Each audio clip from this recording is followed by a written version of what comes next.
O is the center of a circle. A tangent is drawn which touches the circle at C. AOC angle ఇచ్చాడు, అయితే what is the angle of BCX అన్నాడు. ఒక్కసారి దీనికి ఇచ్చిన figure ఎలా ఉంటుందో చూద్దాం. So this is a figure corresponding to that question.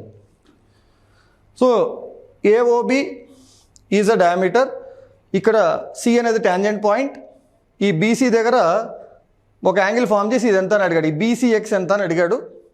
ఇది 80 degrees ఉంది. సో ఒక్కసారి మనం ఇలా కనుక జాయిన్ చేసుకుంటే మీరు చూస్తే ఈ BC అనే పాయింట్స్ ఇప్పుడు ఇక్కడ 80 ఉంటే ఇక్కడ ఎంత ఉంటుందమ్మా, 100 degrees ఉంటుంది కదా. Total of a straight line 180 కదా. సో BC అనే పాయింట్స్ సెంటర్ దగ్గర 100 degrees ఫామ్ చేస్తుంటే అవే 2 పాయింట్స్ నార్మల్ వేరే పాయింట్ దగ్గర half of the angle form చేయాలి. అది మనకున్న ప్రాపర్టీ. ఎనీ 2 పాయింట్స్ సెంటర్ దగ్గర ఎంత యాంగిల్ ఫామ్ చేస్తాయో అదే 2 పాయింట్స్ సర్కంఫరెన్స్ మీద half of the angle form చేస్తాయి. సో ఇది 50 degrees అవుతుంది. ఇది 50 degrees అయినప్పుడు ఇదే యాంగిల్ ఇక్కడ రిఫ్లెక్ట్ అవుతుందమ్మా, ఎందుకంటే మనకి we have a property saying ఒక ట్యాంజెంట్ పాయింట్ తీసుకుంటే ఇక్కడ ఏ యాంగిల్ ఫామ్ అవుతుంది, ఇక్కడ కూడా అదే యాంగిల్ ఫామ్ అవుతుంది.